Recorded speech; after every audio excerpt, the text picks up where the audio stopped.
Tandaan nyo sa lahat ng anak.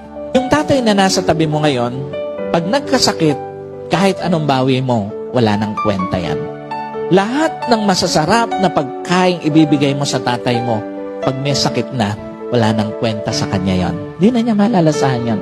Lahat ng mamahaling kainan na pagdadalan mo sa kanya, pag may sakit na tatay mo, wala nang kwenta sa kanya yon. At lahat ng mga sikat na lugar na pagdadalan mo sa tatay mo, pag may sakit na siya, wala nang kwenta sa kanya yon.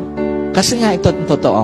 Yung tatay mo na akala mo ang lakas-lakas, pwedeng ang dami palang nakatagong sakit.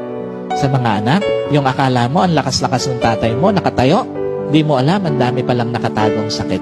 Yung tatay na akala mo okay na okay, marami na palang iniindang sakit at tinatago lang sa'yo para hindi maging pabigat sa'yo. Tandaan niyo po, ano mang pagkakataon na ninakaw ng sakit para mapakain mo ng masarap ang tatay mo, hindi na maibabalik yon. Ano mang pagkakataon na ninakaw ng sakit para maipasyal mo yung tatay mo sa mga lugar na gusto niyang puntahan, hindi na maibabalik yon.